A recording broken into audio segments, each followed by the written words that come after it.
Hello everyone, welcome to my YouTube channel. आज की इस वीडियो में हम बात करेंगे TDA 2030 2.1 ऑडियो एम्पलीफायर सर्किट के बारे में।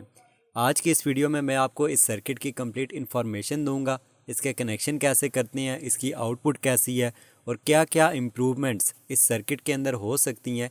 ये सारी की सारी बातें आज की इस वीडियो में आपको डिटेल से बताऊँगा। सबसे पहले बात करते हैं इस सर्किट की क्वालिटी के बारे में। देखो, जितनी प्राइस में आपको ये सर्किट मार्केट से मिल जाता है उस प्राइस रेंज में ये एक बेहतरीन सर्किट है। और आई सजेस्ट कि अगर आप एक 2.1 ऑडियो एम्पलीफायर सिस्टम बनाना चाहते हैं तो आप इस सर्किट को ज़रूर ट्राई करें। जैसा कि आपको पता ही है कि इस सर्किट के अंदर जो मेन हमारी ऑडियो एम्पलीफायर आईसी यूज़ हो रही है उसका नाम है TDA 2030। ठीक है, सबसे पहले मैं आपको बता देता हूँ कि TDA 2030 आईसी आपको मैक्सिमम 18 वाट्स की आउटपुट देती है।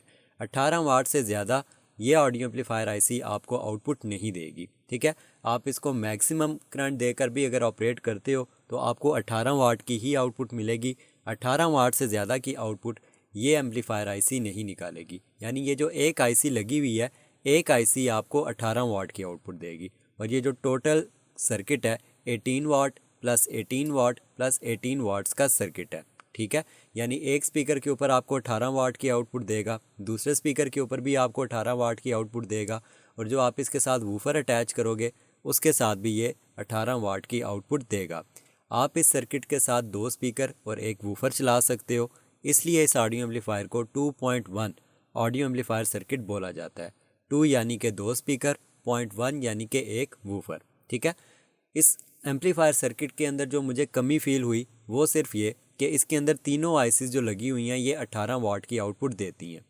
यानी कि आपको वूफर के ऊपर भी 18 वाट की आउटपुट मिल रही है और स्पीकर आप दो चलाओगे तो 18 दूनी 36 वाट की आपको आउटपुट स्पीकर्स के ऊपर मिल रही है। ऐसी कंडीशन में क्या होता है कि वूफर जिसने सिर्फ ओनली बेस आउटपुट प्रोवाइड करनी होती है उसकी बेस आपको थोड़ी सी कम फील हो सकती है।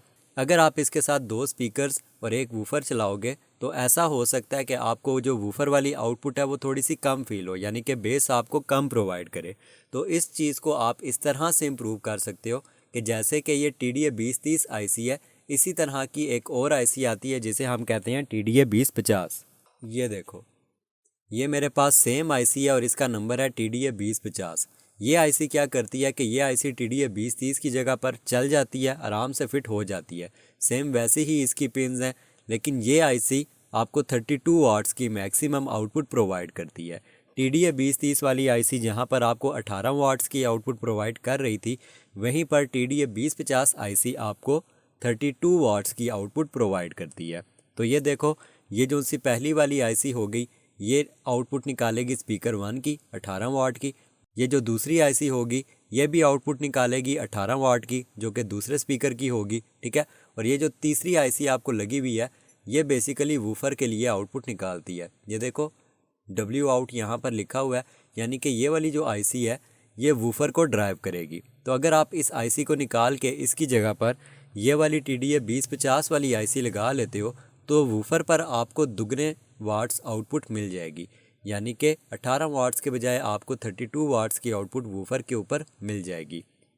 तो इस तरह से आप इस एम्पलीफायर को थोड़ा सा इम्प्रूव कर सकते हो कि आप TDA 2030 वाली आईसी निकाल के यहाँ पर तीसरी आईसी TDA 2050 वाली लगा दो। अब क्या होगा कि एक स्पीकर के ऊपर आपको 18 वाट की आउटपुट मिलेगी, दूसरे स्पीकर पर भी आपको 18 वाट की आउटपुट मिलेगी, और जो तीसरा आप वूफर अटैच करोगे उसके ऊपर आपको 32 वाट्स की आउटपुट मिलेगी।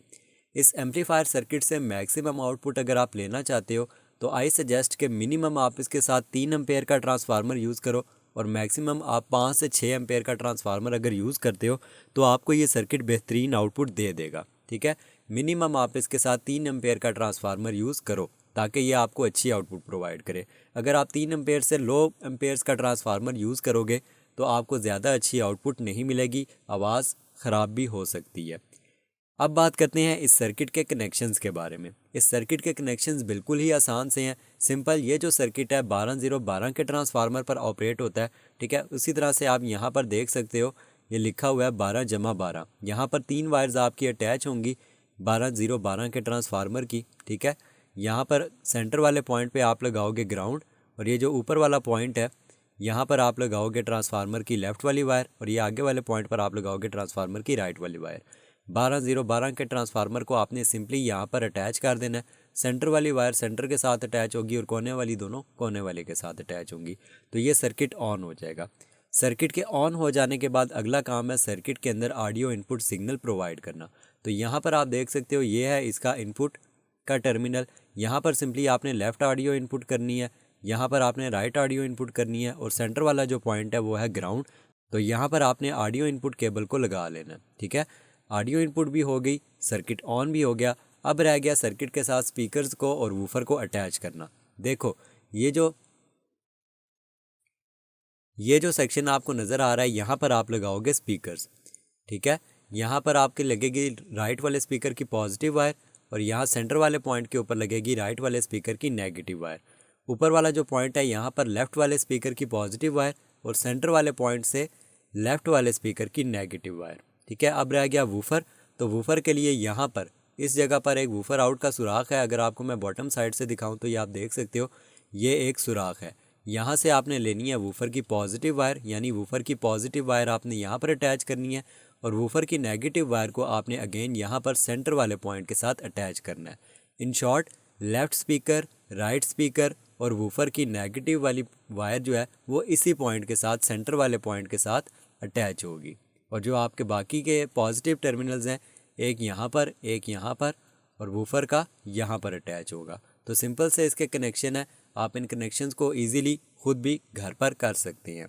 उसके अलावा यहाँ पर आपने एक स्टीरियो वॉल्यूम लगाना है जो कि सर्किट के ऊपर भी आसानी से फिट हो जाता है। यहाँ पर भी आपने एक स्टीरियो वॉल्यूम लगाना है। 50K का आप स्टीरियो वॉल्यूम इसके अंदर यूज़ करें। और यहाँ पर आपने एक मोनो वॉल्यूम लगाना है जो कि बेसिकली वूफर के वॉल्यूम को कंट्रोल करेगा। वूफर का वॉल्यूम, एम्पलीफायर का मेन वॉल्यूम और टोन, ये 3 कंट्रोलर्स आपको इस ऑडियो एम्पलीफायर सर्किट में मिल जाती हैं। और इस एम्पलीफायर के अंदर ये जो एक आईसी लगी हुई है 4558, ये एक ऑपरेशनल एम्पलीफायर आईसी है। सम टाइम क्या होता है कि ये जो एम्पलीफायर सर्किट है ख़राब हो जाता है। सपोज़ अगर आपके पास एम्पलीफायर ये वाला सर्किट है और ये ख़राब हो जाता है, तो एक चीज़ आपने ये करनी है कि सबसे पहले 90% इसके अंदर ये जो आईसीज़ लगी हुई हैं ये ख़राब होती हैं। अगर तो ये आईसी ख़राब हो तो आप इसको ईज़िली रिप्लेस कर सकते हो। इस आईसी को मल्टीमीटर की मदद से टेस्ट कैसे करते हैं ये भी मैंने एक अलग वीडियो में समझाया हुआ है। उस वीडियो का लिंक आपको इसी वीडियो के डिस्क्रिप्शन में मिल जाएगा। सपोज़ अगर आपका ये एम्पलीफायर सर्किट ख़राब हो जाता है तो आपने वो वाली वीडियो मेरी देख लेनी है और उसमें से आपने ये चीज़ सीख लेना है कि ये वाली जो आईसी है इसको मल्टीमीटर की मदद से टेस्ट कैसे करते हैं। ये चीज़ सीखने के बाद आपने इस सर्किट को आसानी से रिपेयर कर लेना है। सिंपली आपने इन तीनों आईसीज़ को चेक करना है कि कौन सी आईसी इन तीनों में से ख़राब है, 2 ख़राब हैं या तीनों ख़राब हैं या कोई एक ख़राब है। जो भी आईसी ख़राब हो उसको निकालो और दोबारा से लगा लो, ठीक है। अगर आईसी चेंज करने के बाद भी सर्किट नहीं चलता तो दूसरी जो चीज़ ख़राब होती है वो ये ऑपरेशनल एम्पलीफायर आईसी ख़राब होती है, ठीक है। तो अगर ये तीनों आईसी चेंज करने के बाद भी सर्किट नहीं चल रहा तो आप इस आईसी को चेंज कर लो। इस आईसी को चेंज करते हुए आई सजेस्ट कि आप ये आईसी जो है ये सर्किट के साथ डायरेक्ट सोल्ड हुई है। आई सजेस्ट कि जब भी आप इस आईसी को चेंज करो, ठीक है, इस आईसी को चेंज करते हुए यहाँ पर 8 पिन आईसी बेस लगा लो, ठीक है। 8 पिन आईसी बेस लगाने से क्या होगा कि आईसी अगर आप लगाते हो इन फ्यूचर फिर ख़राब हो जाती है तो आप इस आईसी को इजीली रिप्लेस कर सकते हो विदाउट सोल्डरिंग। तो यहाँ पर जब भी आप इस आईसी को चेंज करो या ये आईसी ख़राब हो जाए, जब भी इसको डीसोल्ड करो यहाँ पर 8 पिन आईसी बेस लगा के उसके अंदर आईसी लगा लेना, ठीक है। इससे क्या होगा कि इन फ्यूचर अगर ये आईसी दोबारा से ख़राब होती है तो आप इसको ईज़िली चेंज कर सकते हो। इस सर्किट को जब भी रिपेयर करो या तो ये आईसी ख़राब होती है या ये आईसी ख़राब होती है, ये चीज़ तो मैंने आपको बता दी। लेकिन यहाँ पर ये जो 4 डायोड लगे हुए हैं ये भी ख़राब हो सकते हैं या फिर इन रजिस्टर्स में से कोई रजिस्टर भी ख़राब हो सकता है। सिंपली मैं आपको सारी की सारी इन्फॉर्मेशन दे देता हूँ। आपने सिंपली जब भी सर्किट रिपेयर करना हो आपने ये चीज़ देखनी होती है कि कोई भी रजिस्टर ओवर हीट तो नहीं हुआ हुआ। बस ये चीज़ देख लो, अगर कोई भी रजिस्टर ओवर हीट नहीं हुआ हुआ तो आप सर्किट के अंदर रजिस्टर्स को ओके करके काम को आगे जाने दो।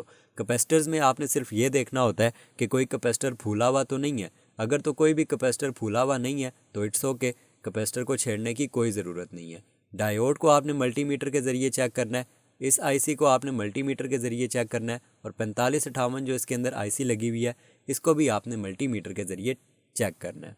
और ये तीनों चीज़ें मल्टीमीटर के ज़रिए कैसे टेस्ट करते हैं मैंने आपको डिटेल से बताया हुआ है। डिस्क्रिप्शन में आपको तीनों वीडियोस का लिंक मिल जाएगा, उन वीडियोस को ज़रूर देखना और ये सीख लेना। जब भी इस तरह का सर्किट आपने रिपेयर करना हो, अगर आपने वो 3 वीडियोज़ मेरी देखी हुई हैं तो आप इस तरह के सर्किट को ईज़िली रिपेयर कर सकते हो। इस वीडियो में मैंने आपको सारी डिटेल के साथ बता दिया कि आपने इस सर्किट को कैसे टेस्ट करना होता है, कैसे रिपेयर करना होता है, कैसे चेक करना होता है, और इसके कनेक्शंस भी मैंने आपको समझा दिए, और इस सर्किट में क्या क्या इम्प्रूवमेंट्स हो सकती हैं वो भी मैंने आपको बता दी हैं। नेक्स्ट वीडियो में इंशाल्लाह इस सर्किट को ऑपरेट करेंगे और चला के देखेंगे कि इस सर्किट की आउटपुट कैसी मिलती है, और इस तीसरी आईसी को चेंज करके हम ये भी देखेंगे कि आईसी चेंज करने के बाद क्या इम्प्रूवमेंट आती है।